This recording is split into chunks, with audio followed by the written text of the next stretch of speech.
Lawrence Livermore National Laboratory's OS-150 Robotics Laboratory is a new facility for testing autonomous drones, vehicles, and robots of the future.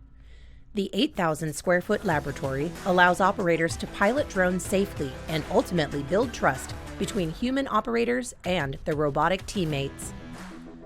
Enclosed under 50-foot tall netting, the lab enables testing without the FAA permits required for open-air flying, saving time, money, and allowing completely autonomous flight. Autonomous flight allows more advanced intelligence to be put on the drones to develop new capabilities. These smart vehicles can complete tasks deemed too hazardous for humans. Our work is extremely important in that it reduces the threat of loss of life to our troops around the world. In addition to that, our sensors can be mounted on unmanned systems that are much cheaper than the traditional vehicles that protect our troops when they're in the field. Anything we can do to help make their work safer. Now, specifically the work we're doing now with unmanned systems is to increase the standoff so that they're really out of harm's way, as opposed to traditional methods in which the human's still in the loop and in the threat zone. So the work is really big on not only reducing the threat of loss of life, but also reducing cost, because now you can put these on cheaper unmanned systems that can be much more dismounted from expensive assets such as vehicles or, again, our actual troops. Researchers are also using the facility to develop sensors and cameras that identify natural and man-made materials, yet are 10 times smaller than current technology. The current state-of-the-art sensors are a couple hundred pounds for the sensor outside the airplane, and then there's a rack inside the airplane with a few hundred pounds more of equipment.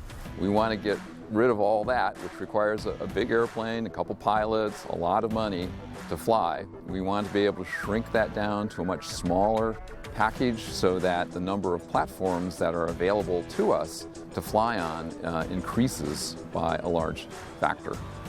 New algorithms will create intelligent, unmanned systems that can network a large team of drones or swarm to work cooperatively to complete complex tasks. An important objective of our work is to put more autonomy into the individual systems themselves so that they don't take as much oversight or direct input from a human operator, that they can more readily interpret high-level commands from that human and do most of the normal operation themselves, interrupting the human only when an important or critical decision needs to be made. In our work in particular, we're looking to do this over multiple vehicles. So while traditionally you'd have multiple humans commanding one vehicle, in our future paradigm, we'd like one human to be able to command multiple vehicles without any undue cognitive burden, so that the human would have the freedom to make high-level commands in those vehicles, negotiate amongst themselves as to who would do what, the component tasks of that command, and how they would get delegated to different vehicles in the swarm.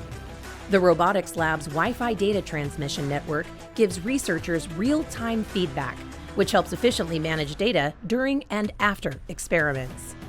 The framework that we've set up with the drone pen and with the ability to take data, we've really made it easy between whether a user needs optical measurement of, say, position of these systems when they're doing a task, or to recover data from the drones themselves, from the onboard sensors in real time. Because as the field of machine learning has shown, the strength of your algorithm is directly proportional to the amount of data that you're able to bring in to train your algorithms. And so we have developed a framework that allows anybody at Lawrence Livermore who has a need to put sensors on drones to really safely and inexpensively hone your system before you take it out in the real world. The engineers supporting the robotic lab, the Autonomy Support Group, conducts flight training for new drone operators, or they can pilot drones for other researchers. We typically develop systems that can do things that humans can't do, or can't do alone, or can't do without a lot of danger to the operator. So we employ drones for all sorts of diverse applications, and those have important impacts on national security. The drone pen allows us to then take these methods that we're developing technologies for and integrating. It allows us to do test and integration loops within a safe operating environment where we can operate the systems autonomously, and we have a measurable and observable framework for the performance of those systems. The OS-150 Robotics Lab opened in June 2021, conducting pilot training, testing, drone and sensor integration. Here, a variety of ground-based robotics and vehicles work in concert with aerial drones to perform their tasks.